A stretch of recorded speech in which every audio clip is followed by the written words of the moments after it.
I knew him as Kurt. So when I saw he was 50 Cent, I couldn't believe it. I still tell the story that I didn't see him for a long time, and we was at his crib for the MTV shit. And on camera, he's like, yo, Rock, I used to tell niggas that this was my cousin. And he was tripping, and he told me to stay at the party. I won't ever forget it. He was like, yo, just stay here, and I didn't stay. Money conversations, we've been making business moves. Contemplating how to get it, need to get in tune. Different topics, we got options, you can pick and choose. If more income ain't the outcome, gotta switch the mood. We tryna help you to improve, thanks for asking. Road to riches, speak on broker days and past tense. Wealthy habits, lately I just wanna stack chips. Took a risk and we been running up a bag since. G-Vast Quest, quick to make a couple G's. Detox, spin knowledge, put you on your feet. Bug out, got the plate, make sure to pray before you eat. At the table with the winners, come and take a seat.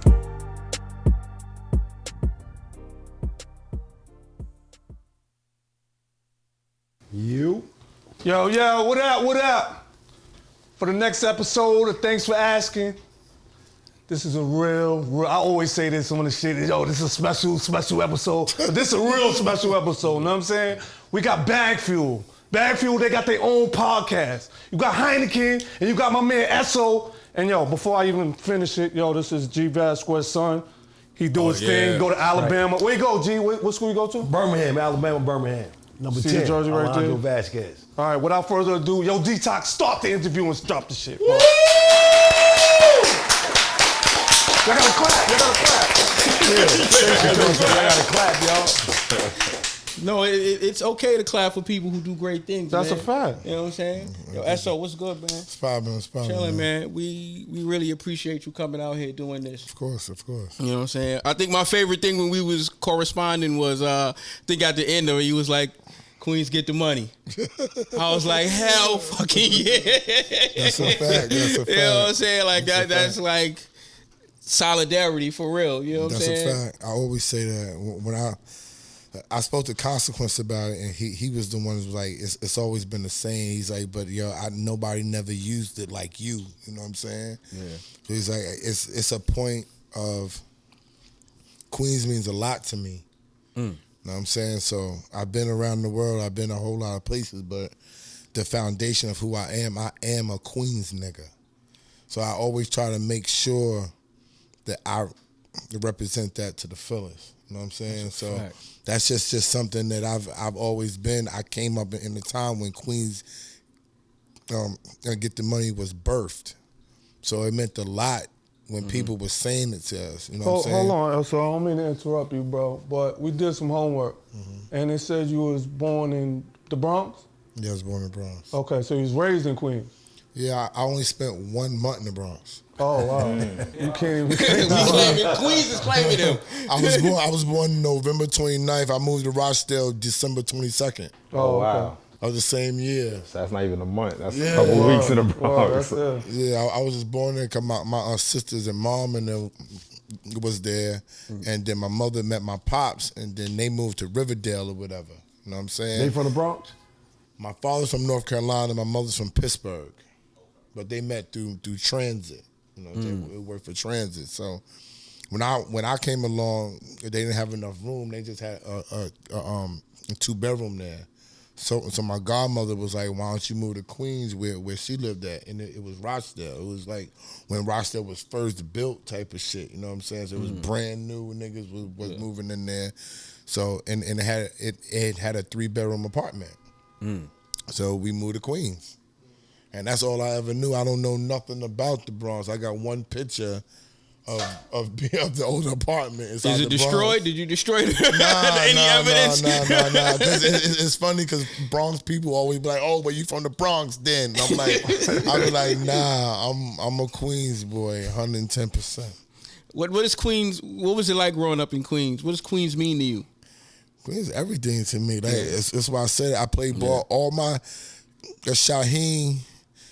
The coach of Seton Hall is my best friend. Our whole relationship was cultivated in Queens before they took him from Queens and took him to Jersey to go play basketball.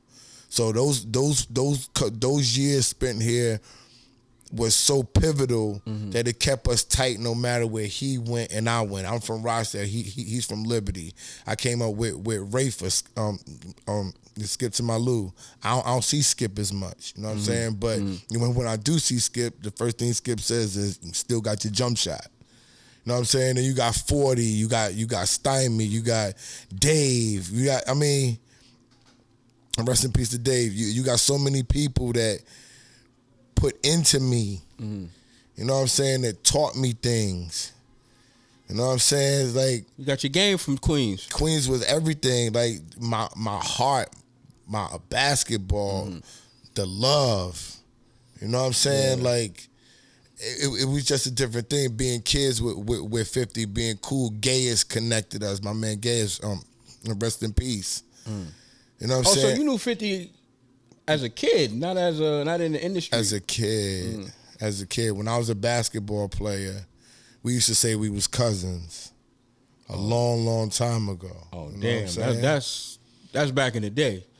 When I was playing basketball, yeah. When I was in college, I didn't even know who 50 Cent was. Like when the record came out and shit like that.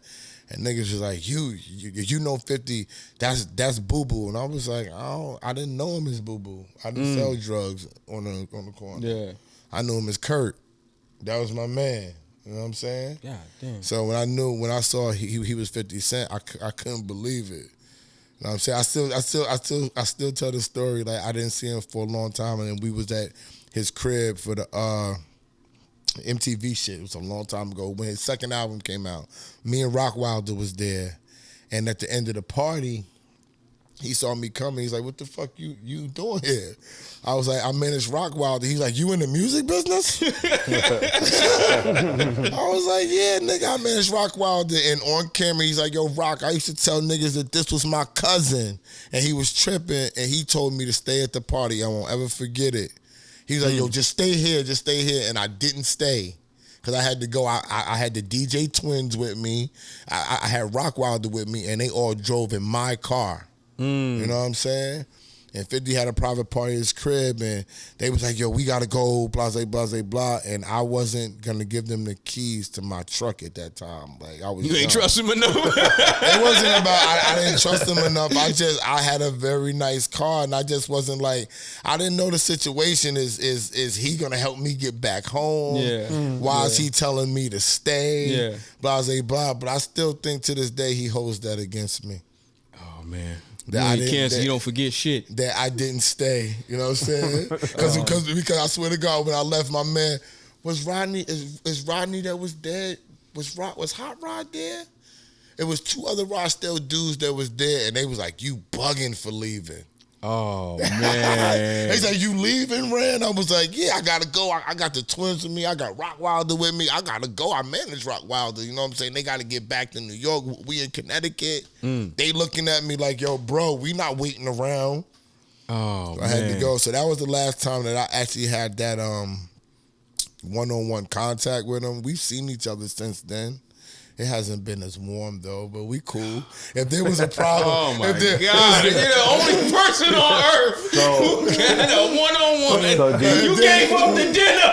I was about to ask that. So you think you missed the opportunity because you left? Hell yeah! When you think back about it now, hell yeah, I did. But my money was with Rockwilder at the time. You gotta understand, I was making tons of money with Rockwilder, and Rockwilder made me who I was at that time. If it wasn't for Rockwilder, nobody would have known me. So I had to roll with the Rockwilder and the Twins looked out for me. Nobody thought to even do nothing or say nothing for me because the DJ Twins was like my big brother, and they thorough as hell.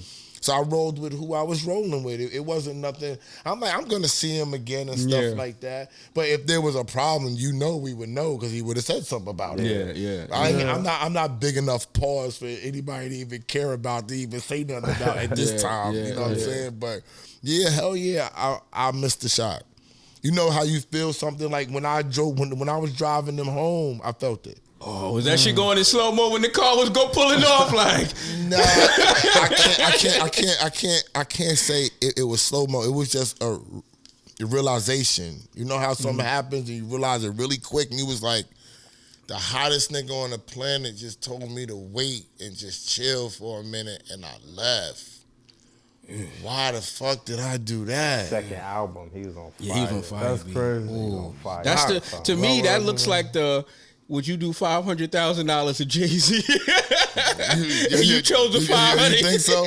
I mean, I would have stayed. Like it ain't even a choice to that. Like just to say this, my loyalty to Queens and Queens people would have had me just stay there. It was it was really a different type of like circumstance that if somebody would have been able to tell him or tell somebody else, he would have been like, "Oh, I'm tight, but I see why he left." Yeah. Because these niggas was relying on him, and I know what type of niggas that them niggas is, and I'm not trying to put other people from me on somebody else's shoulders telling me to stay behind. It was just a tricky situation, but yes, the opportunity was definitely lost. If you want me to talk about it, I got a lot of those lost opportunities. Well, you know, the fact that you even in the room to get those opportunities is a blessing. It's a blessing, you know what I'm saying? But we skipped over. How did you link up with the twins and Rockwilder? Oh man, I was. We didn't even get to the beginning. I know, you know what right? I'm saying? Linked up with Rockwilder. I linked up with everybody else because of Rockwilder. Okay. If I want to be honest with you, I was. So take me to the beginning then, because we gonna what's be the beginning? To me, the beginning is how do you go from basketball to getting to music? You know what I'm saying? Basketball. I stole. Well, I didn't steal shit. We all stole shit at 5 Star. A bunch of niggas from Queens. Shout out to Bunkin'. That's your DJ Chaotic, who is the DJ that's on tour with 50's Final Lap Tour right now. He's from South Jamaica, and we used to live together in Rochdale. But he lives in Texas now with another woman, and he married from Queens. So it's a whole Queens movement Can out we give there. it up for Queens one time, man? God damn, I'm loving this. Yeah, Chaotic is out there. Chaotic was there. Another dude named Bunkin, my man out in Texas, Bunkin was there. Gene Salmon that played for Martin was there. A whole bunch of Queens dudes was in a bunk together, and we was just terrorizing the whole 5 Star basketball camp. And they basically got tired of it, strip searched the bunk. Everybody got in trouble, took your scholarships away. You still got to play the games and get your trophies and all that, but my letters went from like low D1 letters, like good D1 letters, like UTEP sent me letters back then. That was good because Timmy was there and was doing the killer crossover. So you know what I'm saying, shit like that. So I had schools like Bowling Green calling me, shit like that. You know what I'm saying? Wow. So those was taken away, and then when I went to college, I still went there because I was smart. My SAT score was high, so they gave me an academic scholarship. So I went to Morgan State. My mother, she forged my name. Shout out to my mom. Shout out to mom. Shout out to Mom Duke. Shout out to Mom Duke. She forged my name. Yeah. They pulled up on me like, yo, you going to college. You too smart to be out here. But I went to college. I was popular there too. And then some DC niggas approached me. Shout to Marlon Powell, Kenny McAllister, and Bobby Jones. And they said that, yo, you mad popular, and they want to throw parties, and they want the New York people to come because they from DC. Throw the party with me. I threw the party. The party was successful. There you go. I started throwing bigger parties. I started throwing parties by myself. I started throwing theme parties. I started throwing concerts. I was the first one to bring Hov and Foxy to Baltimore. I was about to say that, but I was waiting for you to get to it. I didn't want to say it. Yeah, I brought Hov and Foxy to Baltimore. I bought Wild niggas to Baltimore. I bought Mad. I bought Total. I bought Clue. I bought Mad niggas. I bought Total. I bought fucking J-Lo. 112. I didn't bring J-Lo. I got 112 there. I had mad concerts. I had DJ shit. I did Clue birthday parties out there. I was booking niggas out there. So I got the bug from there. And then this girl came over. Another girl. Shout out to Keisha Hines. Keisha's from Queens. Keisha's from Queens. Just putting it on. She went to Morgan State. That was my girlfriend for 4 years. Keisha came home one day, and Keisha was like, look at this magazine. This nigga Puffy's on this magazine. This nigga's doing what you doing. You need to change this party shit, and you need to figure out what's after the party shit. And I was like, after the party shit? I was like, I'm just doing this party shit fun. I'm making money. Like, what's after the party shit? She was like, no, you good at this shit. People come, they fuck with you. You go to parties. I host the parties. Like now, when I did the Dave V shit, I'm the one giving niggas the water, pouring the champagne out, and they tripping because it's me. But I'm like, I'm hosting Dave V shit. Yeah. I'm not gonna be in here like this. My shit. Yeah. You know what I'm saying? You want to come to my shit and you want to have some type of experience, some type of euphoria. You want to get in free. You got the liquor flowing. I got the bad bitches in there, and they not just bad, they ready to fuck. You got niggas with money in there. You got the cars. Oh, I'm just listening, man. This shit is getting crazy. That's why you wanted to be at my shit. So when she realized that, and I read the whole Puffy shit, and I was like, and I had this tattoo, this Godchild tattoo, and in the magazine, he had the tattoo. Oh, man. So I'm looking at this shit like... I'm looking at myself. This is where I need to be. I'm like, then he went to college, he throwing parties, blah, blah, blah. Yeah. I said, yo, I'm going to be a manager, and I'm going to start my own label. That's what I'm going to do. And I started doing that. I had Coke. The niggas don't know Coke, but Coke was the rapper that was with Stack Bundles and Gavin and all them. Coke used to rhyme. He wrote some of Foxy's rhymes. Coke was my talent. I had another nigga named Kel Spence that dipped on me to fuck with Will Smith. I hooked him up with Will Smith because Will Smith's cousin with the Morgan State. I talked them niggas into getting us a will with Will Smith. This the 90s, nigga. We was on fire. This was before getting jiggy with it, nigga. Wow, you feel what I'm saying? The niggas signed with Will Smith and dipped on us. Crazy. Wow. How that feel, man? The worst, my nigga. We was doing things out our character, threatening this nigga. We all was crew. Half the crew fuck with him. Half the crew don't fuck with him. I should put a whole divide in your shit. It fuck with me. That's when Coke got on. Coke was is from Cambria. Envy fucked with Coke, and Envy had an opportunity for him to write Foxy rhymes, and he came to me and I was like, "Go home, go do it, leave me, fuck it, I'll figure it out." You know what I'm saying? It was one of the loneliest feelings because I had everything right there and there. I had C. West that wound up producing all the shit for State Property. Chad West from Philly. Shout out to Chad. Nigga, I had Chad West when he was in college, nigga. And I left when they all had an opportunity. Even Chad West was like, yo, Randy, like, yo, I'ma hold on to you. I was like, yo, leave me. There's no room for me there, bro. If you getting on with another nigga and another nigga's putting you on and you this nigga, where the fuck I'ma fit at in there, nigga? There's no place for me there. So all these niggas is moving and shaking and doing all of this shit. And then my baby mom's father, shout out to Big D. That's his name. I gave him that nickname, Goldie. Big D hooked me up with a guy named Papa Sean. That's what they called him, Sean Green in Baltimore. Just speed up the process. So Papa Sean was the illest nigga in Baltimore. He did his time. He's home in fucking Boca Raton. Ain't too many people have ever been close to him. I was one of the fortunate people to be close to him, but to be on like the enterprising side of doing music, not drugs. Yeah, you know what I'm saying? And he blessed me, and he traveled. He took me places and helped me see things like Hov know this nigga. People stood behind this nigga to shake this nigga hand. As far as getting money on a circuit, he was one of the most serious niggas of all time. He just was one of the niggas that just stayed low. You feel what I'm saying? Yeah. He wasn't about the floss, none. Every gangster you know out here from Queens to California know who Sean Green is.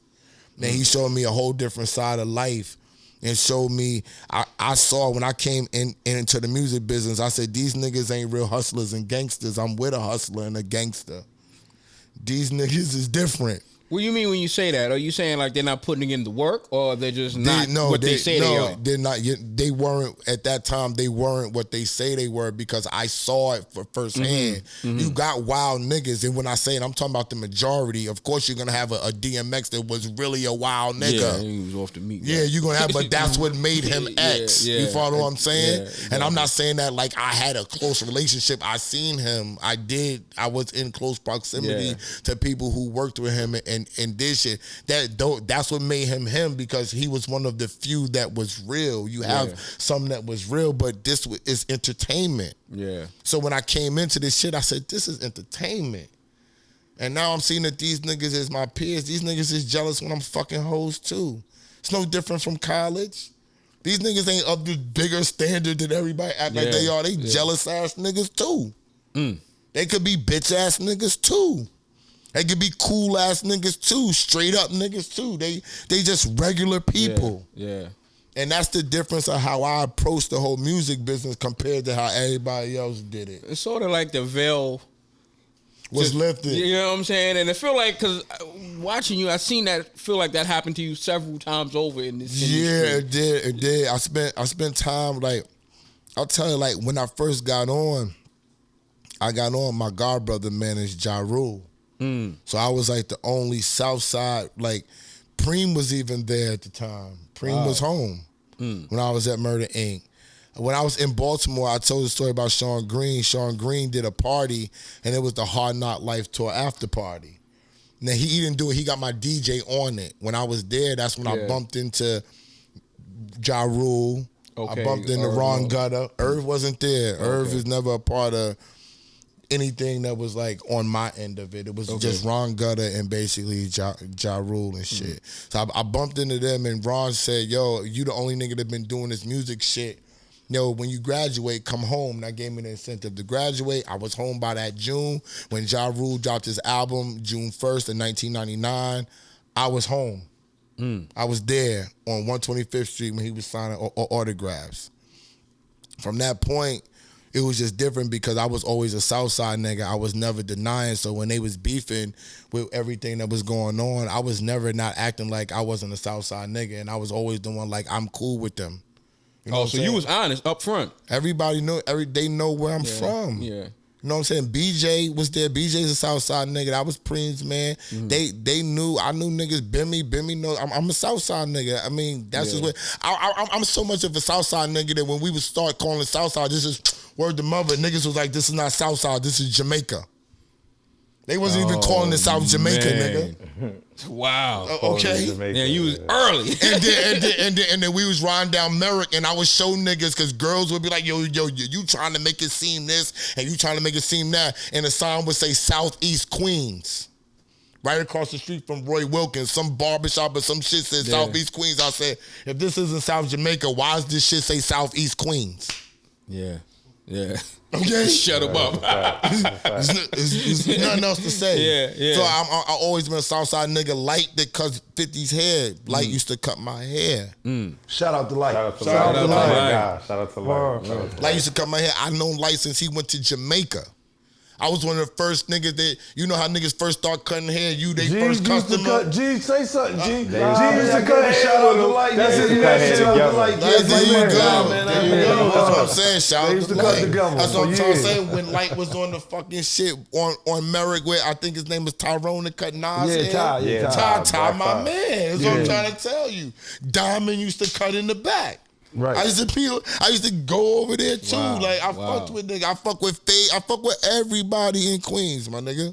Know what I'm saying? And then it just happened like when all that stuff went down with 50 and it went down with Murder Inc. I got booted out of there, my nigga. Like they don't even know. Like nobody even knows the story. Like why I got booted out of there. You can't have a Southside nigga there. That's what it was? Yeah, it had to be. How did it go down? Like you can't. Irv Gotti said you got to leave the office. You can't be there no more. Wow. That's what happened. Like was it after like was it after the whole incident of him fighting in Atlanta or something like that? No. Fighting in Atlanta was early. I was there for that. Okay. I was there, but I wasn't in Atlanta. But I was at the thing I was at the offices at that time. Okay. But I didn't travel. They didn't fuck with me. I was Southside nigga. I was just there because of Ron Gutter, and I was there because of Ja Rule. You got to understand. I wasn't getting nothing from Murder Inc. Okay. I was able to be there and work my thing. Okay. You know what I'm saying? I'm not running around. I'm Murder Inc. They not cutting me no checks. I'm cool with these two niggas. And then Ty Murder became Murder Inc. the Cadillac Ty. I came up with Cadillac Ty. Cadillac Ty, Shaheem Cousins over at Liberty Avenue. Shaheem, Deshaun, Ty, all of them is my niggas from playing basketball. So I was starting managing Cadillac Ty naturally. Cadillac Ty's a Southside nigga. Cadillac Ty went there. I don't want nobody else to manage me but Randy. That's a problem. Yeah. Ooh. That's an issue. So at Randy that Allen? point, No, Randy is me. Oh, Randy you. Parker. Okay, That's my my bad. real What's going name. on, man? Well, I didn't know your real name. No, Randy, huh? I didn't know your real Oh name. yeah, not school. Yeah. It's so cool. at that point, It's yeah, cool. who was your loyalty towards? Was it you? Did you pick a side? Not pick a It wasn't side no like side for me to Yeah, pick. yeah. I wasn't with 50. and you wasn't with. And I Murder, wasn't. Inc. I wasn't technically. I was in the Murder Inc. office, but Irv wasn't fucking with me at all. So if Okay. Irv not fucking with you, Yeah. and he's the Right, king of the castle, you Yeah. ain't getting a motherfucking thing. Marcus Swaby, another Queens nigga, God bless the dead, hit a wall, crashed and died. Marcus was cool. Marcus was his assistant. When Marcus died, everybody came to Irv Gotti and said, "Give Randy the job." It's only one room for one king in this motherfucking castle. Wow. Damn, he felt threatened like that. It ain't even about threatening. I'm knowledgeable of what's going on. He don't know me. It's not even about a threat. It's about being smart. He analyzing what's going on. yeah. While all y'all niggas not paying attention, he's a Southside nigga and he's not fronting about it. Yeah. Right. Okay? I'm not no drug dealer, no hood thug ass yeah. nigga. I'm a regular old hood nigga from South Jamaica, Queens. yeah. And I'm not fronting about it, but do I know niggas? Yeah, I know niggas. How could you not know? You know what I'm saying? Yeah. But will niggas do things and put in work for me if I wanted them to? Yes. Yeah. I'm not on that type of time. Yeah. Right? So you don't know what type of time people is on. If they could rewind it, one of them, it wasn't like 50 was bringing me in. Right? I feel like at that time when he saw me, that was my opportunity.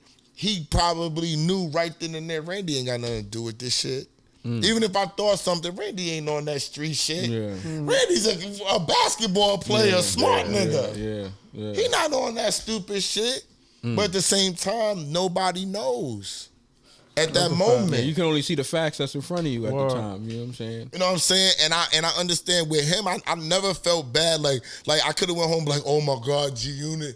Yo, they niggas at the top. Yo, niggas ain't never. Yo, that was my opportunity. No, that was 50's opportunity. That wasn't mine. Yeah. You know what I'm saying? So I had to evolve from there. So I got booted out of Murder Inc. I couldn't go nowhere else.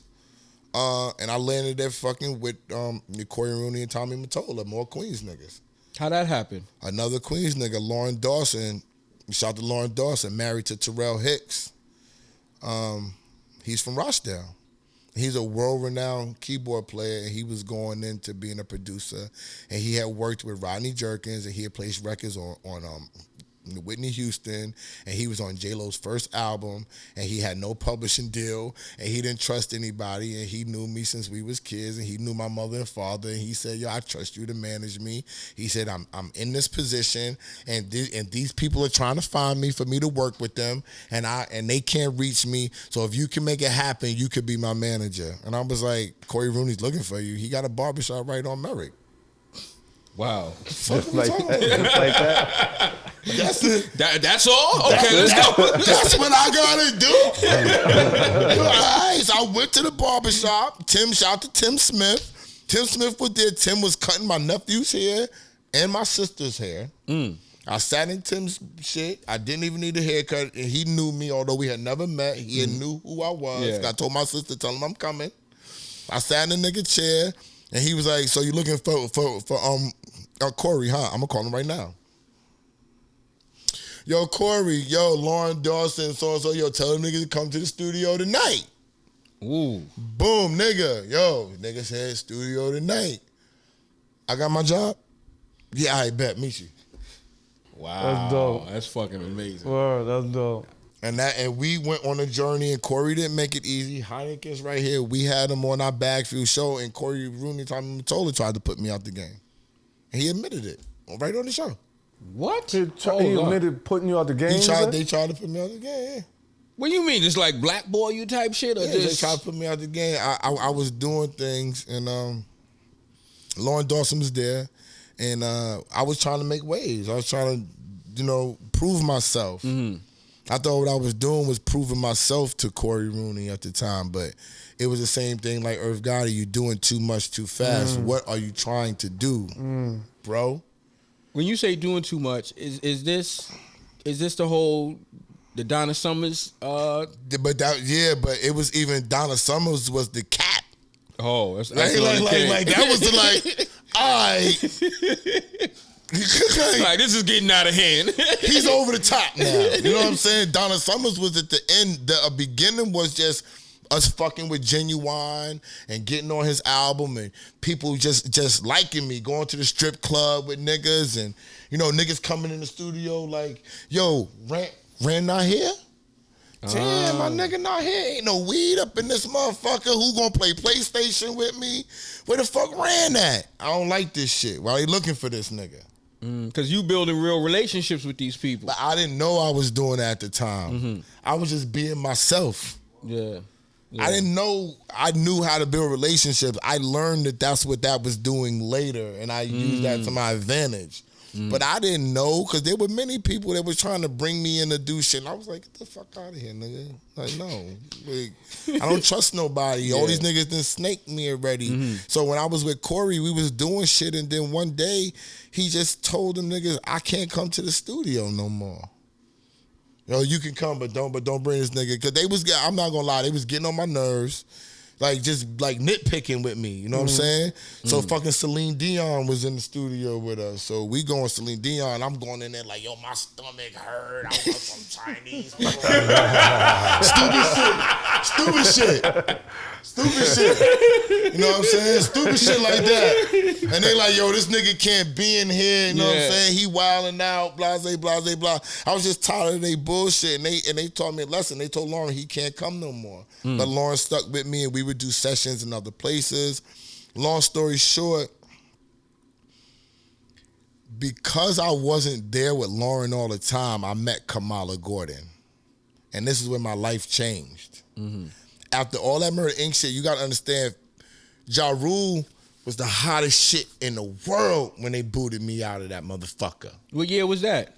When they booted me out, 2001. Ooh, yeah, he was on fire. He was the hottest thing. Nigga, I was there when he was recording Rule 336. He had recorded Veni Vidi Vici prior, but 336 was when I was there. I threw his album release party for 336, nigga. Wow shit. That's why I said my party shit always came back. Yeah. I threw his party shit went nuts, nigga. Oh, man. And I Clue was always my wild card. Niggas didn't know Clue was my man because I don't hang in crowds. So back then, Clue had 30 niggas with him at all times, nigga. That's too much. Yo, that's too much for me because you know what happens? I'm fucking hoes at that time. Wild crazy. Niggas gonna get jealous because I'm fucking everything moving. I don't give a fuck what it is. R&B, bitches, everything. Niggas know. Niggas say what they want. Niggas came on the show and told Hynaken this nigga was I was fucking dumbing down on every R&B bitch y'all love, nigga. Dumping down, nigga. So you moving like a rapper. Why you never became one? Niggas always ask me to rap. You moving like a rapper. You fucking bitches. You smoking weed. Yo, Sylvia Rose told me that. She was like, yo, you don't need to be no manager. You need to be a rapper. Because of how you are, people are gonna fucking judge you for being a manager, and they did. They fucking judged me. Cause I was wild, nigga. Yeah, I'm drunk, I'm popping E, I'm smoking weed, I'm driving big cars. Puffy like, where the fuck you get these cars from? I'm making money, and I want to stay off niggas' radar. While niggas going with 30 niggas, like, nah, I'm not doing that. Han know me and Han right now, we slide in the party. Yo, what up, niggas here? We slide out the party, nigga. When the party's like this, we in the car like, yo, we took the right picture. We saw niggas. We good. Nigga, I'm home, nigga. You know what I'm saying? Yeah. When it's lit. But how did y'all link? You and Hynaken? At a Bryson Tiller concert, I was with Clue, and he wanted Clue to get on his show. And Clue, I do management responsibilities for Clue. It's hard for me to say, like, I don't manage him, but I do management responsibilities. So he'll have people call me, make money, and book stuff and plan stuff, blah, blah, blah. So he was there. Took me 9 months to get him on the show. After I got him on his show, I saw people who knew him. I didn't know nothing about the digital era, nothing about online pod, and none of that shit. So I saw people who knew him and people that I didn't even know knew him. So I was like, what the fuck is this shit all about? Yeah. I took him to dinner and we kicked it, and I was actually trying to manage him. And so we did a couple of things. We had a couple of transactions or whatever, and I wound up doing a pod because me and Clue had some laces called the Clue Lace, so we was launching them. Yeah, so I was going around trying to get exposure for the laces and shit. And I came out of pod, and he said, "How'd you like it?" I was like, yo, I fucking murked that shit. I was talking shit.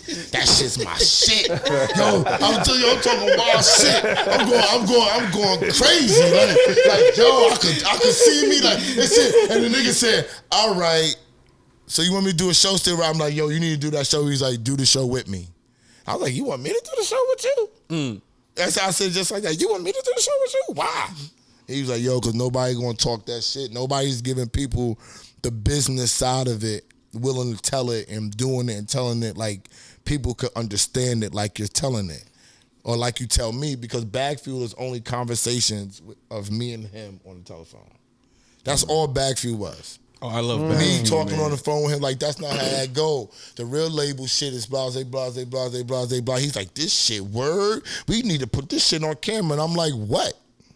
Put what on camera? What are you talking about? Yeah. You know what I'm saying? He was like, Dad, what?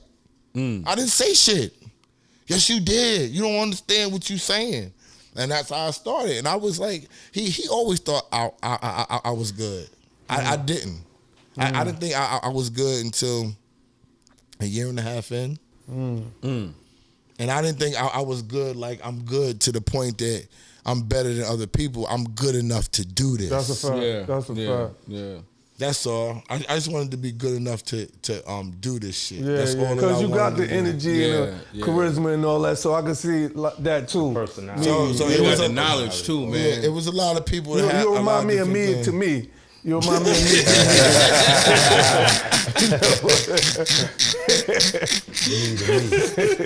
I take it.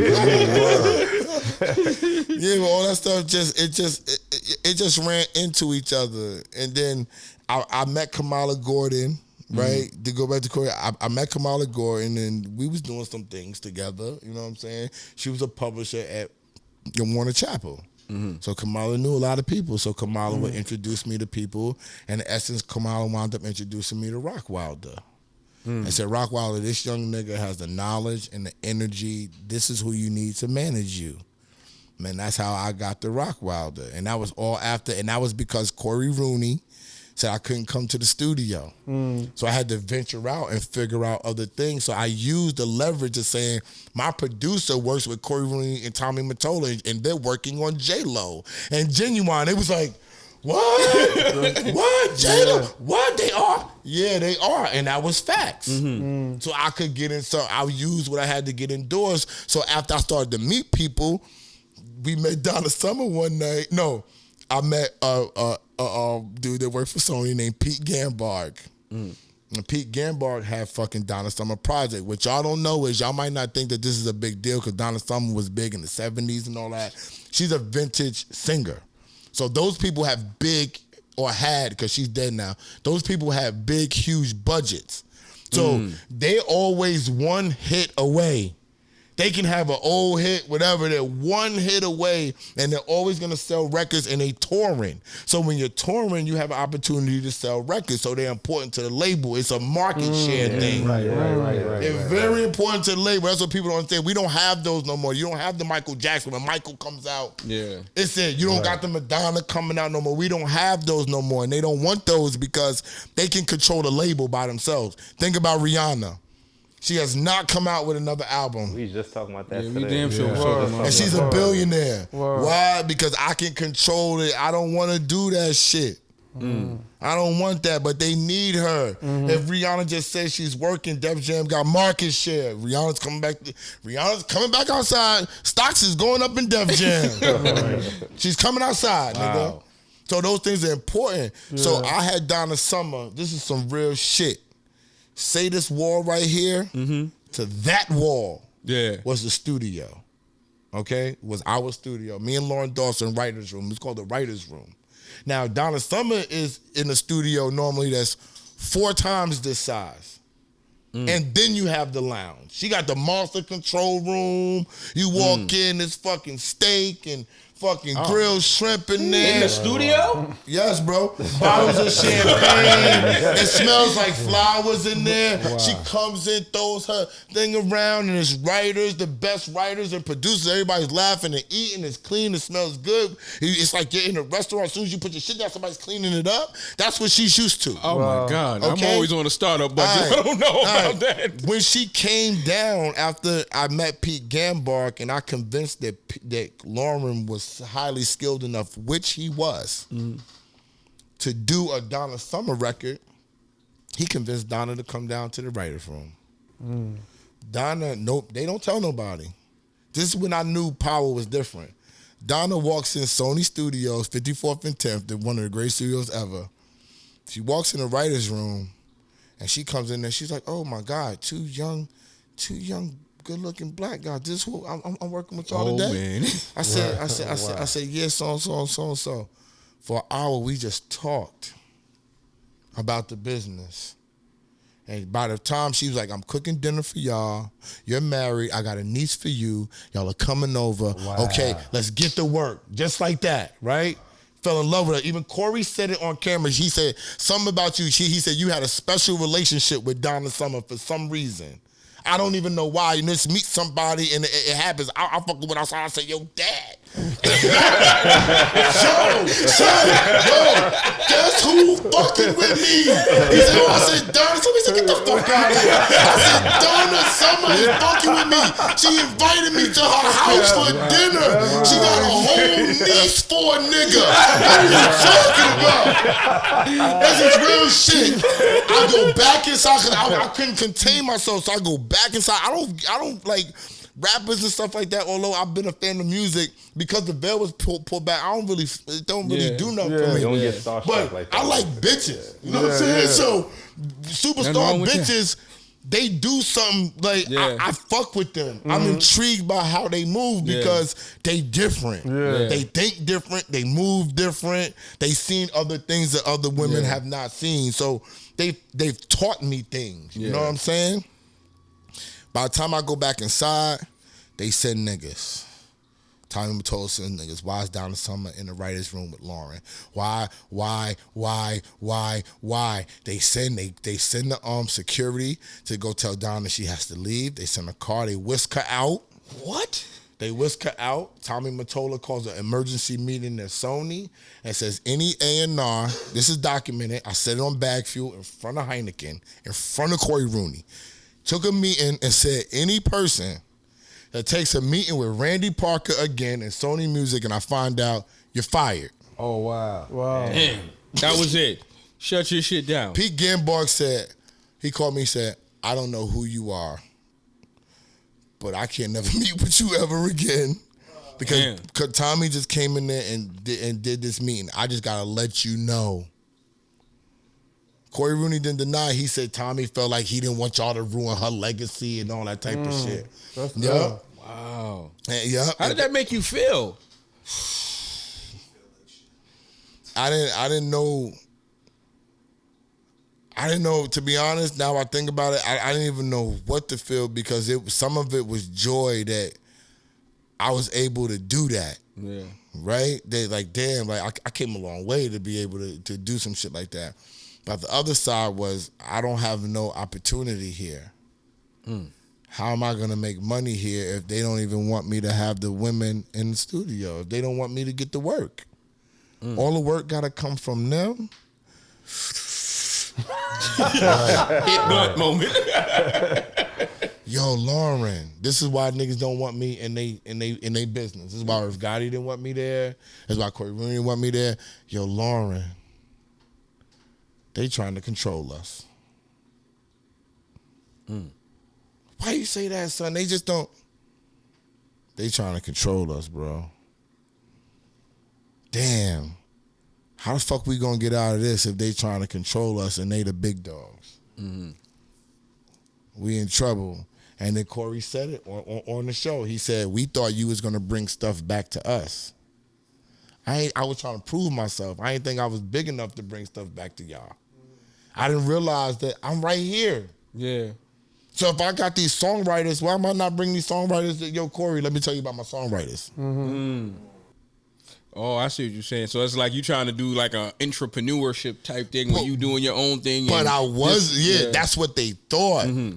But what I was trying to do was use the producers and get the songwriters to get the songs together, play some songs and be like, look, I'm worthy. Yeah. I didn't need your help. Yeah. I did this. Look at what I did. Yeah.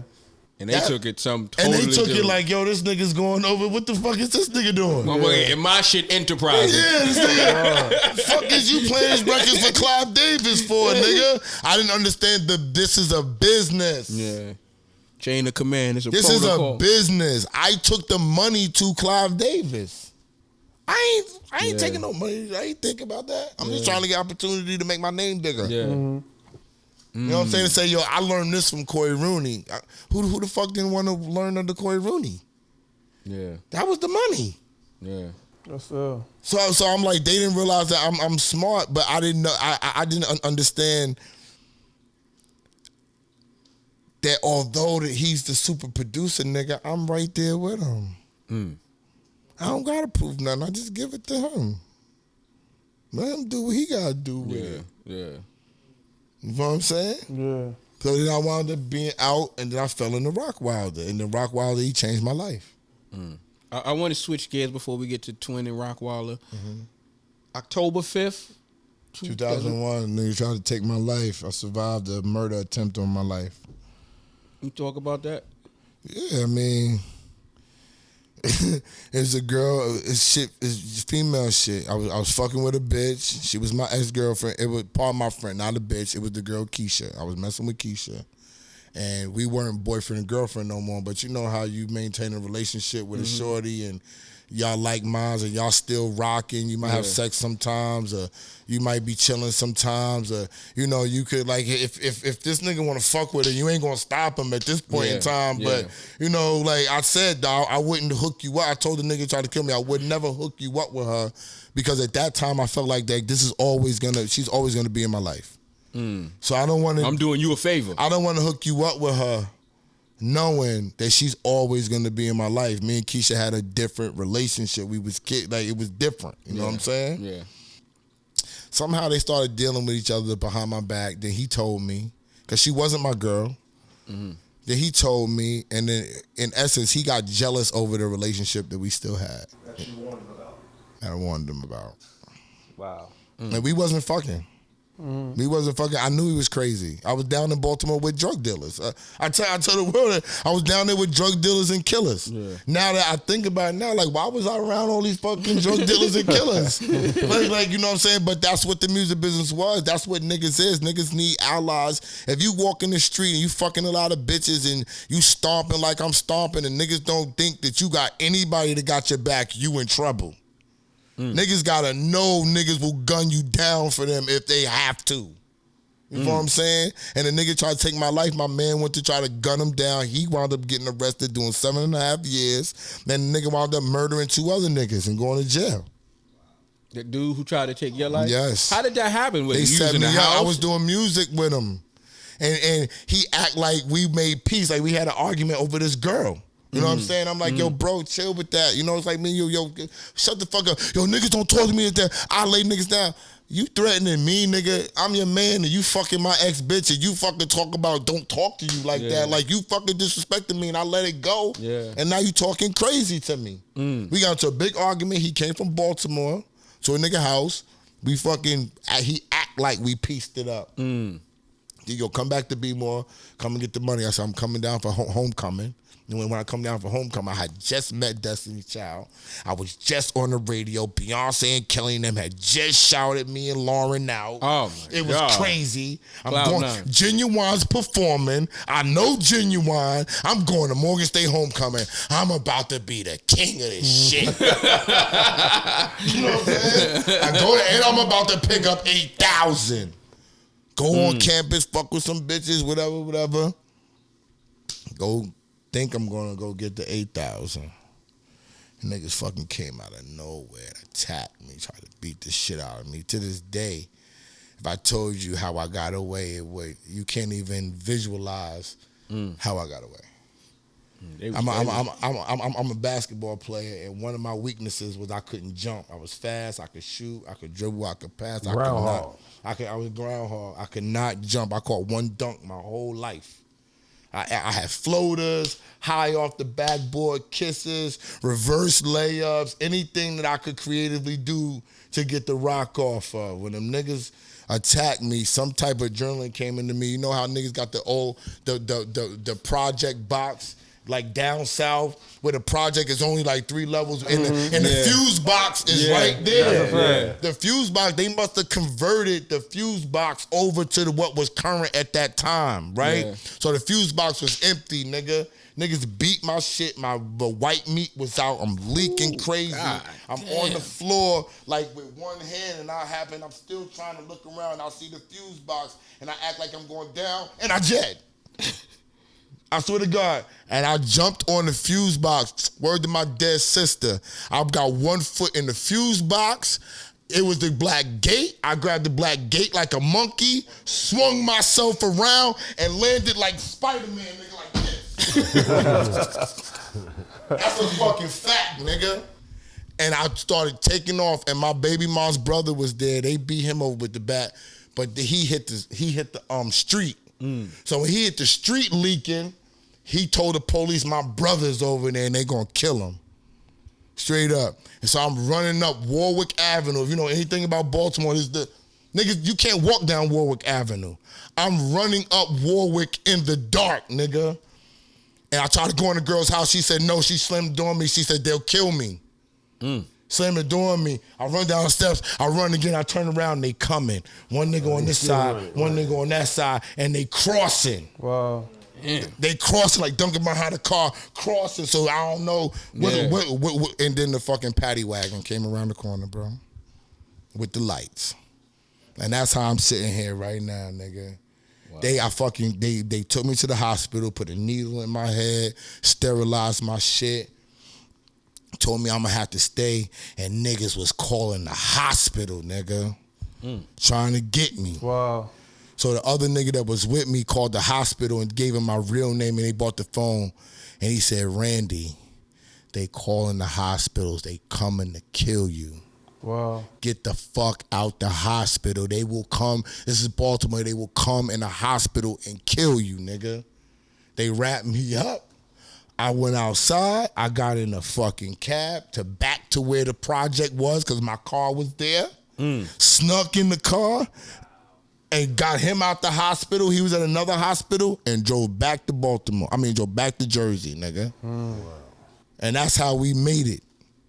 That's how I made it out. I was stumbling and bumbling. Nigga, even driving back, I had to pull over. Because I wasn't supposed to be driving, nigga. A 3-hour drive took us to like 4.5, and there wasn't no traffic. It was like, I got myself together.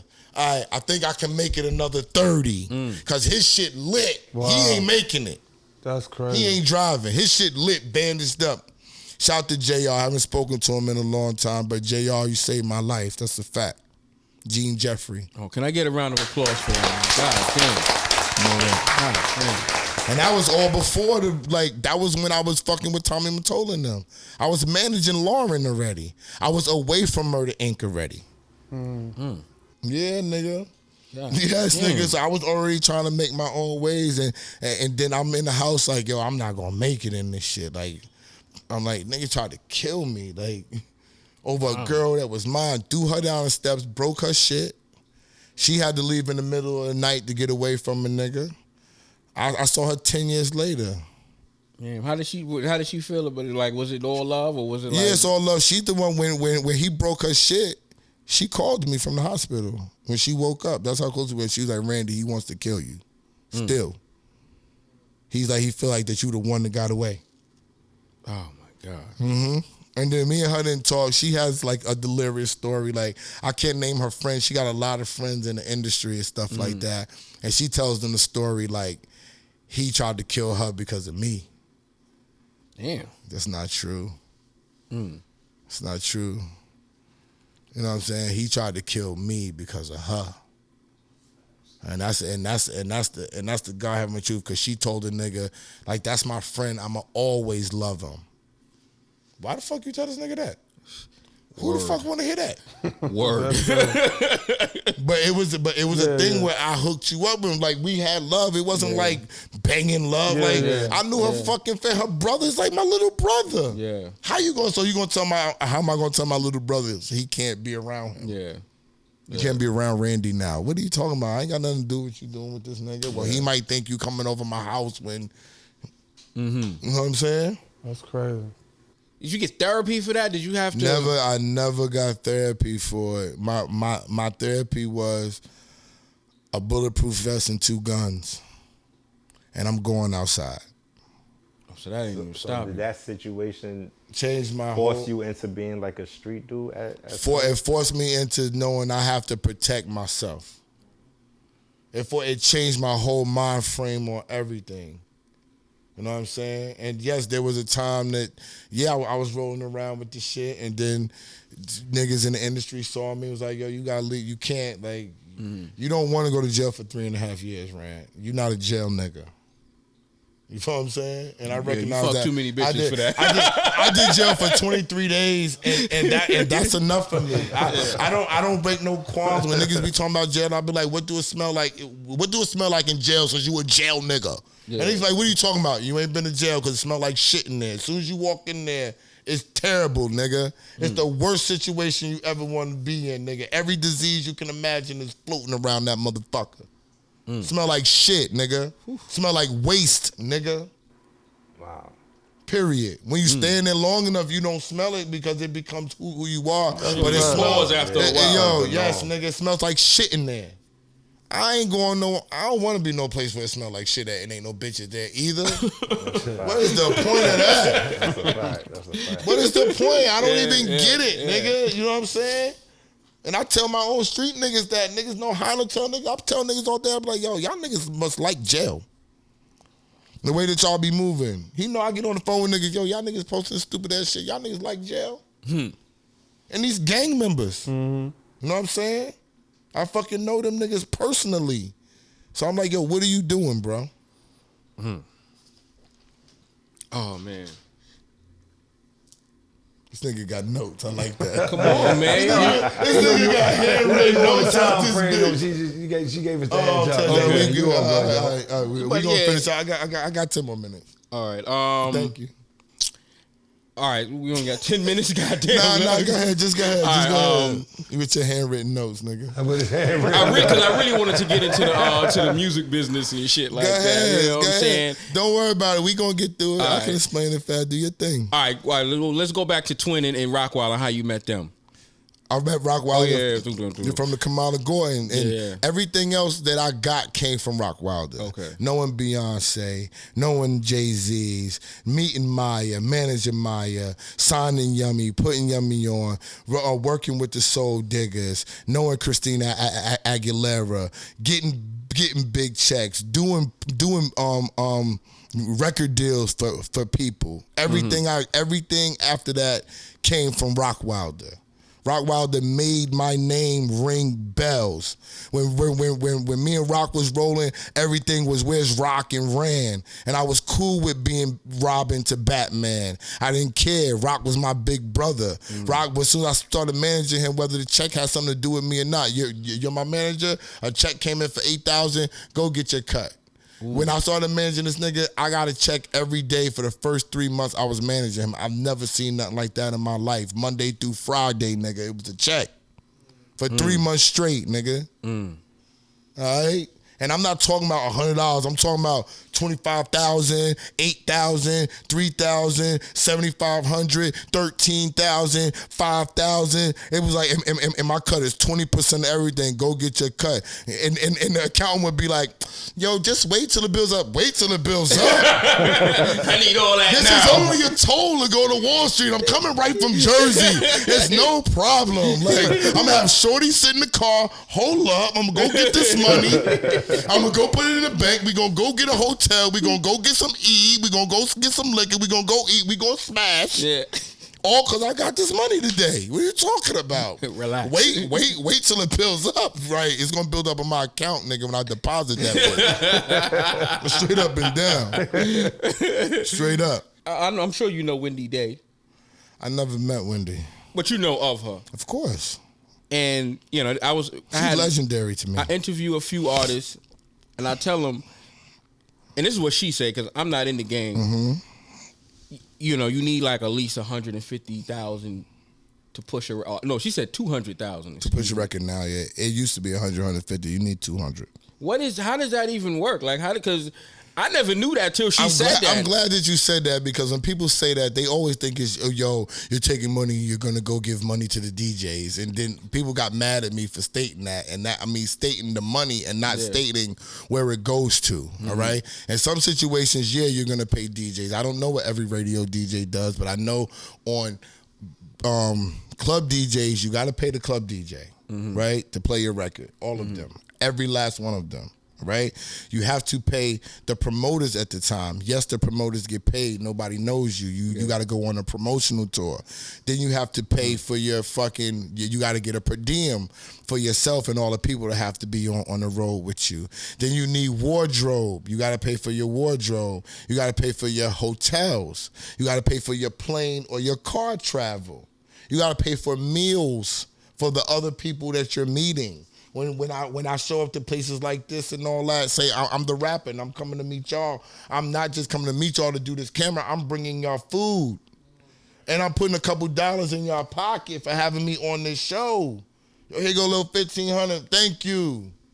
That's how it goes down. So you know what's going to happen. You're going to be like, yo, you're going to put the all into the show. You're going to promote the fuck out of this motherfucker. Nobody's giving us money. He gave us $1,500. We can use $300 or $500 to fucking promote this show for this motherfucker. You want to try it? Yeah. He said you want to Nah, what else? He said you want to try it. That's what niggas do with me. That's what I did. I'm giving you my gift. That's what niggas do with me. That's how you do it. And that's how the music business is done with rappers and singers. The money is spread out amongst a lot of people, bro. A lot of niggas got to get paid. Magazines back then, magazine niggas got paid to write on your shit. They pay. You think niggas just pop up and be on the cover? How you think niggas get on the freshman cover? You think everybody's up there for free? Niggas got to pay. I mean, niggas is paying. Especially them last three at the end of that shit on the second page, they definitely They don't, yo, listen. Because the whole point is to just be on that motherfucker. Yeah. If you do a top 10 list and Bagfuel is number 10, I'm on that motherfucker. The same niggas that see 1, see 10. That's a fact. Yeah. We in the same company. I'm in the same shit. Yeah. So that's why it costs. You know what I'm saying? And that, you know what I'm saying? That's how that shit go. That's where the money goes to. It goes to a lot of different things you can't imagine. Some niggas like whores, right? Real talk. Yeah. You got to pay for their horse. This is not no game. Niggas like weed. Yo, show it with they weed. All this shit costs. That's why it got to be cash. If a nigga send me clothes, you know what they send me to with the clothes? They send me weed. They know I smoke. You want me to wear your clothes? Yeah, you gonna pay me to wear your clothes, but everybody's paying me to wear their clothes. What's gonna make you special? You know I smoke. Give me my fucking bud, nigga. Have it. You know what I'm saying? I feel better about now. I'm smoking like, yo, these niggas know how to do this shit. What if they send you some bullshit though? That shit doing. They got, yo, it's too much good weed out here right now. Some bullshit. Shit didn't change. You know what I'm saying? I mean, this is probably one of the last questions that I'm gonna ask, and I guess I left it at the end because I felt like it was one of the. Yeah, it was one of the. We know a lot of the story, but you know we're podcasters. Okay. And you know what I'm saying, we could run into some of those issues. You about to ask me a math question. I'm about to ask you a math question. I'm about to. You know what I'm saying? I'm trying to make it as nuanced as possible. I don't mind people to ask me math questions. Like I said, I just don't like to dwell on it. But you can ask me what you got to ask me. What you want to What you want to ask, I'm going to ask you, how did you even get on that platform with Mav? Hynaken. Through Hynaken? Hynaken was on the platform before me. And me and him, you see how he's with me right now? He accompanies me. When he went to Mav shit, I accompanied him. And he was up there for 3 months prior to me being up there. That's what people don't know. He was up there in like September, October of the prior year. I didn't get on until January 2022. Yeah, see, you just got on there. I was only up there for 9 months.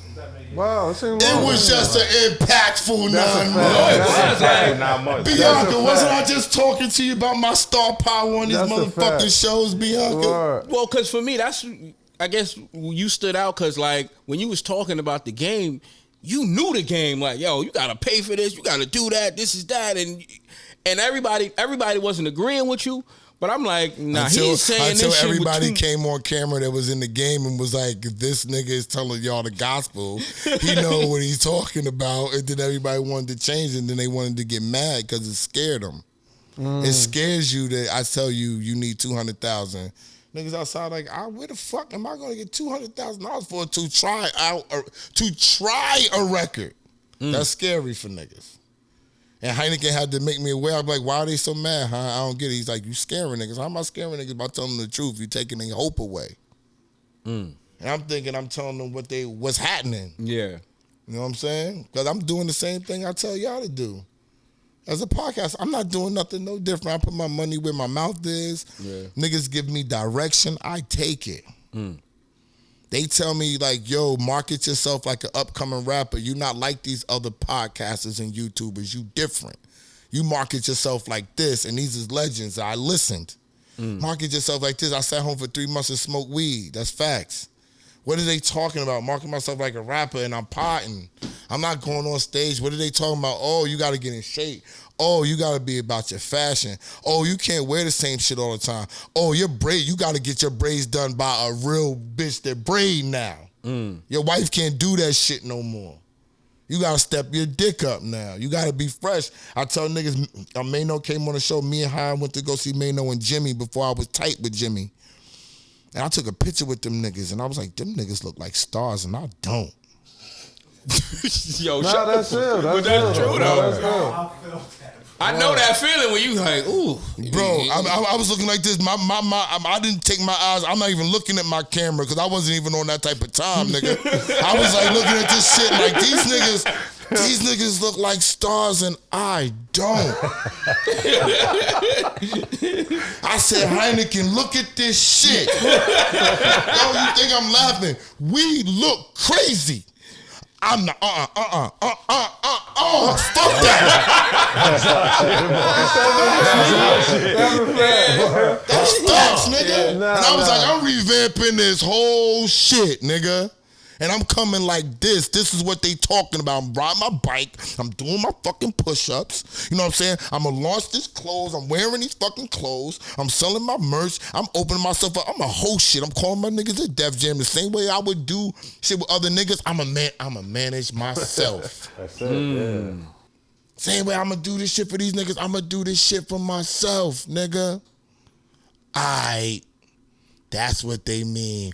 What would rappers do? What else is fucking rappers doing? Yo, they talking on the radio. I'm going to go get on the radio. I'm going to fuck with niggas. Yo, Clue, let me get on the radio. Cosmic Kev, let us get on the radio. All right, I'm going to start this sport. This is what niggas is doing. Bet. I'm going to start endorsing shit. I'm going to open myself up to endorse shit. Then it started coming. You know what I'm saying? Yeah. So before you go, what advice do you have for upcoming podcasters? Oh, gosh. Just a quick rundown. Advice for upcoming. We know what to look for. First of all, spend the money. First of all, let's not call it invest in yourself. Let's not call it that. podcasting. Okay. I'd rather call it, and it seems different, I'd rather call it YouTubing. You're a YouTuber. A YouTuber. Because if you're podding, there's no camera involved. And when you're YouTubing, there's a lot of other things that come from the visual. Okay. So the one thing I would look at myself as a YouTuber. Second thing, my number one thing I tell everybody is this. You are the business, not the brand yet. The brand comes when people know what they're getting from you. I'm not even a brand yet. I'm going towards that direction. But you have to know that you're the business first. People look at everything else like, if you treat this shit like you're the business and say, hey, when people look at you, are they gonna buy your shit? Whoever you are. You're the billboard for whatever the fuck you doing. As soon as that camera come on, you in the game with me. You in the game. So I just showed them, I said, people doing whack footage and doing this and doing that, they don't even know that they're in the game. Yeah. So when you show that whack footage, it's like, okay, you're whack in the game. Period. Understand that. As soon as you turn that shit on, yo, I'm not above you. You with me. You got this equipment. You cutting it up. It's about what you gonna do with it. Other shit is more shit. Promote. Niggas do not market and promote, nigga. I don't know why black people don't black. What is that? Like, cause I hear that a lot, you know, and I get some sort of idea of it. But how does you know, I learned some in college, but how does that look in real life? See, marketing and promo, you can't see it. It's in the air. Black people want to touch it. It's marketing and promo. If I have a flyer, I can see it. They put it in my hand. No, nigga. When you on TV, it's subtle things that they're marketing and promoting to you all the time. When you hear in radio, when you hear a drop, that's promotion. When Clue says my name on the radio, that's promotion. If Clue says my name 10 times on the radio every day for one straight year, everybody's going to know me. They'll listen to him. That's called marketing and promotion. You can't see it. You can't feel it. And the first 10 times he says it, nobody's going to really give a fuck. It's just going to be your homeboy saying, oh, he said your name. He said your name. They're going to start looking you up. But after a while, it starts to kick in. Niggas ain't patient for that. Yeah. That's too much for niggas. We need our shit fast, nigga. Now. Instant. You feel what I'm saying? That's why Microwave. they don't market and promote.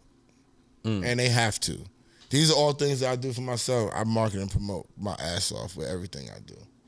Nigga, my marketing promotion before y'all niggas even knew me was I was posting 7 times a day. Everything I do, my push-ups in the morning, me listening to music, a regular picture post, me jumping in the pool. I was just posting shit, clips. It was all over the place. I didn't know what I was doing, but I was marketing and promoting my shit. After a while, I learned to refine shit. I don't have to put that. That goes on stories. That goes on everything. But it's all about how you going to get yourself. This shit is a popularity contest, nigga. If you get 50 Cent, niggas could get 50 Cent on they show in Southside, and it ain't going to bang. Because y'all going to ask them the wrong shit. Nobody's going to fucking care. Offset did me and Clue show, and they stopped me from asking them certain questions about Cardi B. You know what I'm saying? Yeah. Because it was supposed to be about Offset. But I said, yo, I try to explain the radio interview is not the YouTube interview. The YouTubers don't really care when your release date come out. They care about your stories and what you're saying. Yeah. Don't I say that shit? Body language, Don't all I say that shit. shit? Yeah. That shit don't So get you can come off and say some shit and it'll make niggas really check for your album. Yeah. Because they get to see a whole other side of Offset. Right? And I'm saying not to say that we took a lot of the Cardi B questions. Not a lot. We took 3 out. Right? 2 by me, 1 by Clue. The 2 Cardi B questions that we left in is everywhere. It's everywhere. Hollywood Unlocked, over here, Viral spiritual moments, work. yeah. It's Clue, and I spoke to Clue. I said, and this is the shit they didn't want me to ask about, but that's his publicity. Yeah. Right now, if I had more shit, his name would be ringing more bells here. He might be playing down south and all that, but the internet is everywhere at one time. Yeah. I think I'm doing the best that I can. I'm asking niggas to trust me. Like Offset, I would never play you. Ever. There's no stock in me doing that. Yeah. So if I'm asking you a question about Cardi, like when they said they didn't want the shit in, we took it out. There's no problem. We don't want no problem with you, bro. I don't do clickbait. I don't fuck with none of that. Yeah. The easiest way for me not to fuck with niggas when I fuck with niggas and they clickbait me. I hate that shit. Don't clickbait niggas. Yeah. I know niggas want to make money. I get that. Negativity sells. Negativity. All them negativity niggas ain't got no relationships. It's only a couple of them that work. And they can't come outside. So they gotta work and can't come outside to enjoy the fruits of their labor. Nor and think about this, nor can their family and friends and kids. Cause niggas will set it on you, nigga. On sight. Kids, whatever, it don't matter, nigga. You said what, nigga? Yeah. It's happening. So that all depends on which route that you would want to go.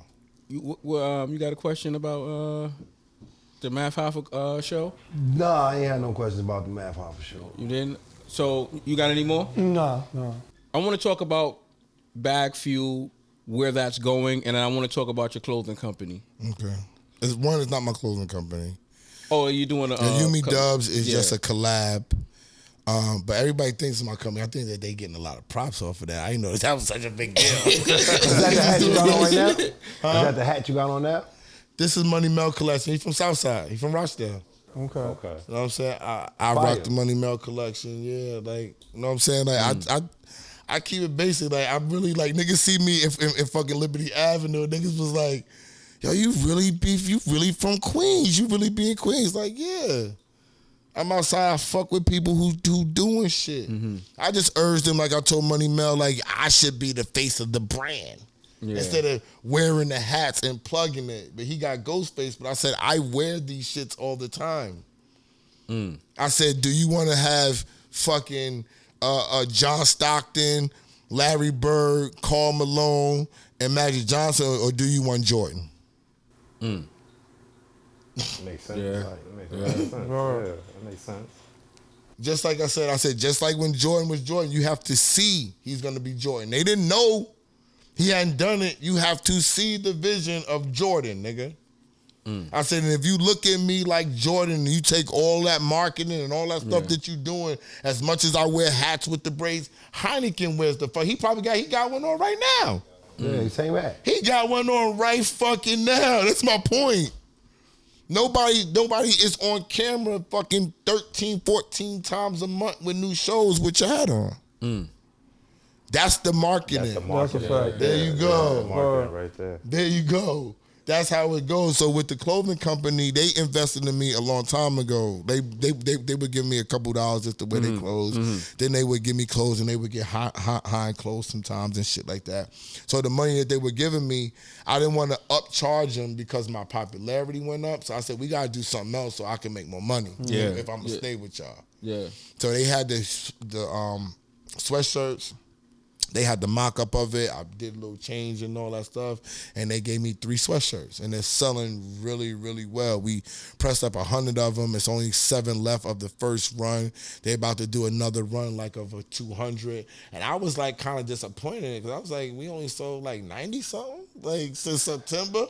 No, but I'm looking at it, I'm like, since September, I'm like, damn, nigga, I thought, at the pop-up, I might think I'm tripping. I was looking to sell out at the fucking pop-up. I was saying when I only sold like 23 at the pop-up. Yeah, so they're selling them. All right, so they're selling them, and they said that, so they're selling them, and they about to do a whole nother run, because my birthday's coming, Christmas is coming, Thanksgiving is coming, so this would be a prime time to ramp it up. Yeah, that's a fact. To buy something. Yeah. And they're good. They're $175. They're forever sweatshirts. You can wash them. You can dry clean them. They're not gonna shrink. They're not gonna do nothing. You'll have it forever in a day, and they don't fade colors, even if you make a mistake and dry it. Is dry fit too? What's that mean? Like if it's wet and it dry it. Nah. I don't think so. YumiDubs.com though. Check them out. Facts. Yeah, we definitely. UMIDUBS.com. I'm always curious, but I always feel like I thought Versus was a good thing, but I feel like the Dipset and Lox thing killed it because once they seen how somebody lost, I think artists were scared to be on the opposite end of winning. All right, let me say this.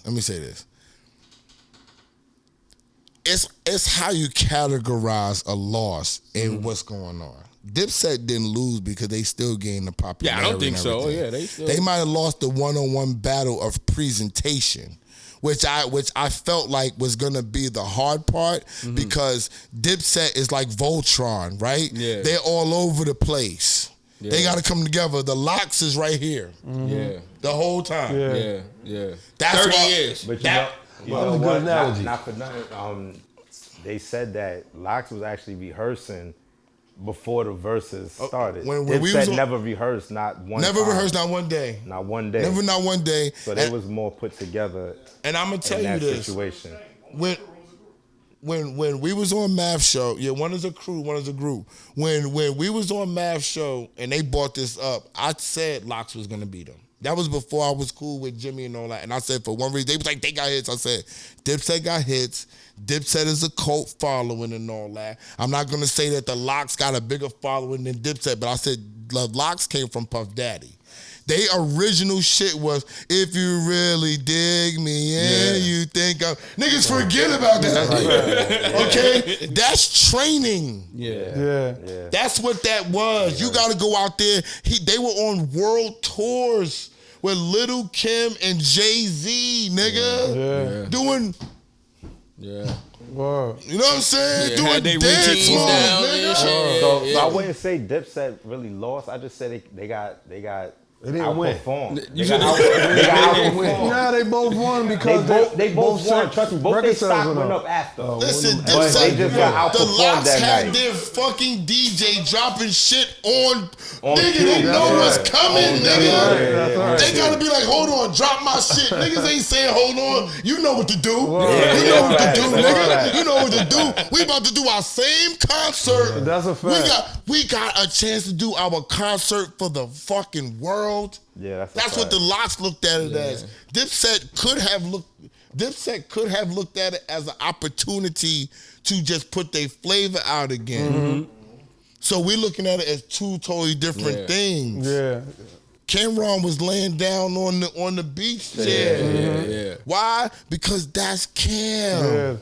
Yeah, Jim That's had a what million niggas- fucking necklaces and Niggas, shit like that. niggas like that. Niggas in Harlem like Cam the coolest. Cam a god up there, my nigga. That's a Niggas fact. don't understand Cam is a god up there. So that beach chair, he won. That's his vibe. I might not win this whole shit, but that's my vibe. Like, nigga, I'm the coolest nigga out of all these niggas. That's what I want y'all to know. You know what I'm saying? So it all depends on what everybody's going there for. But I feel like a lot of people don't want to look like that because it was almost a unanimous decision. Lox won that. You know what I'm saying? Yeah, because And nobody wants to look and be like, oh, I don't want to be the guy who gets clearly beaten by another rapper. Because, you know, anything hurts their Fat reputation. Joe got clearly beaten by Ja Rule and nothing was taken from Fat Joe. Nothing. This is true. Fat Joe is still that guy. Yeah. He still got more popular. He's still making more money. Yeah. Nobody even talks about it. Yeah. It doesn't matter. Yeah, I don't think it's about a battle of win or lose with that. To me, I think it's about like a celebration of your music. Yeah. Just battling. Now That's that it. Dipset was a battle. Yeah, but They that's made the that only a one. battle. No, Because but usually it's that's the not the only same. one. That's the only one. Even with Yo, Jadakiss the and Beanie Fab. Man joint was a battle. Yeah, the that motherfucking was the the Teddy one. Riley and Yeah. Babyface was a battle. Yeah. Babyface was talking shit like that's nice little shit you doing, my nigga. but this is the other shit, nigga. This ain't no tinking on the MPC and all this, nigga. This is choreography shit. Yeah. This is instruments. This is Prince style shit, nigga. You know what I'm saying? So, you know, it's just a different outlook. It's a different thing. Shout out to Jim Jones. Shout out to Jim Jones. Yo, right now, you can't get me to do nothing against Jimmy. Jimmy's one of my biggest supporters. Jimmy's like Hynaken says that we're the brothers that we never had. Me and Jimmy. Like, Jimmy and me is like a kindred style spirit. So being around him, I understand him and them so much. And I'm just going to say this about Jimmy, is that it amazes me that people put out a narrative like somebody like him doesn't really write records, right? Because I'm still learning, because I kind of was like, well, does he write records? The Max B did hooks with him. And I see him do records and don't even write down no lyrics. I see him do 3 records, 2 records a night. Me and Hynaken just saw him do a record in an hour and 30 minutes, nigga, just off of talking. He talked to me for about 30 minutes, laughing, talking bullshit the whole time. I roll up. He says, yo, S, come on, I'm going in. He goes in the studio. They got to beat up with this girl with this fire hook. I'm bobbing to the hook. I'm like, yo, nobody really saying nothing. I'm like, yo, this fucking shit fire. Right? And then Jimmy pops up like, shit fire, right? Next thing you know, 30 minutes, he in the booth. And Hynaken was like, yo, the vibe was just up. And I'm like, people have the nerve to say that this man don't write nothing and don't do nothing. It's amazing how the lies and the narrative people put out, and then when you're right there, it's totally the opposite. No, I'm not gonna. We had Keen Street on there. You know that's one of his That's my artists. guy. You know what I'm saying? And he was talking about he didn't know the work ethic. He never seen a work ethic like Jimmy. He's like Jimmy in there every single day. I've never seen You know that what I'm nigga saying? shit. And I was like, and I loved it because I'm like, yo, a lot of people think this shit come easy and all that. And it's like, nah, Jim nice because he worked hard. You know every who else day. is like that? Clue. I don't know how that nigga work like that. Every day. I'm sick when I be going out with him. I'm like, oh my God, we got to go on the road. This nigga gonna be out all night long. Oh my God, yo. How do you stay up like this? What's your problem? And Jimmy said, Cam said to him too. Cam was like, yo, we Dipset. We the last niggas in the studio and we the first niggas up. And they live by that. Even if I don't know if they speaking, I don't even know what's going on with them. But what I do know is how niggas thought the niggas was gonna get at Jimmy and Cam was gonna side, and Cam already came out and said, listen, no matter what's going on, me and Jimmy, that's home team. Their respect and they love and admiration for each other, whether they're together or not, I've never seen that before. That's unmatched. Yeah. They are Dipset for life. That's dope. And that's what I would say to them, man. I ain't got nothing else to say about that. Wow. All right, man. You got anything, Bug? Thanks for coming through, you know what I'm saying? We appreciate you and we watch your show, like, you know what I'm saying? So we pick up little pointers and all that. We ain't biting or nothing. No homo, pause or whatever. We ain't doing that, Cut it but out, man. no, we just inspired. Inspired is different. I ain't gonna say that we, you know what I'm saying? But I'm proud of what you're doing and keep doing what you're doing, bro. Thank you, my brother. I appreciate that. What you got, Serve? So what's next for you, as far as Radio, what you got going on? Radio voiceovers. I actually want to do voiceovers in movies and TV commercials and stuff like that. That's my dream. That's dope. What about you, G? Yeah, man, I just want to appreciate you coming by, man, bringing the crew, I guess, man. And I Bianca appreciate for doing the homework on us, making sure we're good. I really Give a shout out appreciate to you. Bianca over here. Bianca like, nah, Queen, just because they from Queens, that ain't gonna cut it. Let me figure this out. Yeah, and you a real basketball nigga because you call me a groundhog. So I That's appreciate right. that. Well, you already know, man. I appreciate that. You already know. That's so, man. I'm just glad that you came. I'm thankful. Yeah. It took me a minute because I was like, let me get my shit up before I start hitting him up. You know what I'm saying? And I be posting on some of this shit because you be having a lot of dope shit on your channel, and I be watching a lot of your episodes and stuff. I think one of my favorite was the one you had with I forgot his name, but he used to manage Mary J or something like that. I forgot his name. Man, it's Mary J. He had Kurt Woodley. Yes. Like I watch this shit. You know what I'm just saying? brought up that Kurt Woodley shit too. I fucks with it. Yo, Hynaken, shout to Hans here. He said, yo, niggas really vibing with that Kurt Woodley, because some of the joints that we don't get a lot of views on, you don't know if people really be vibing with it. Like the Shot Money joint we just did just popped up. It's getting really, really good views, and I didn't know. And Han was like, yo, the Shot Money. I'm like, Shot Money shit everywhere. And so I open my shit up, everybody like, yo, great interview, blah, blah, blah. And I just tell people, we just striving to get better. Yeah. This ain't the end all, the be all. I just started doing this shit about 3.5 years ago. I never was trained for. I studied my whole life. I never wanted to be in front of the camera, but because of Hynaken, he gave me the confidence and he trusted me. That's why I'm doing it. So really, it's just the sky's the limit. This is just the scratching the surface, what y'all seeing. We just making moves because I got relationships and Hyne got relationships, and we putting a plan together just to make it work. But this is just starting. Like, you know what I'm saying? This ain't like this is us. We not even a year in. Shout out to Hynaken. Shout out to Hynaken for sure. Yeah. We not even a year in, but you know, I will say I was feeling myself. I'm like, he gotta look at my shit. My shit gotta have some quality because I am a stickler on this shit. This background is what caught me. That's right. No doubt. Barbershop. I just keep it real with y'all. It was this background that caught me, and I said I'll fuck with it. And they from Queens. Like, there's so many niggas from Queens. Like, I'm really like, I'm serious about that. I am a New York nigga. I got great relationships with everybody, but my foundation is here. So you do different things for your foundation that you wouldn't do for other people. Thank you, man. And we appreciate you. And I want to end this off with giving you a round of applause and just coming down here. Just thank you. Can I get a round of applause? Southside, we in the building. Esso, Hynaken. This is the Thanks for Asking show, and we out. Peace.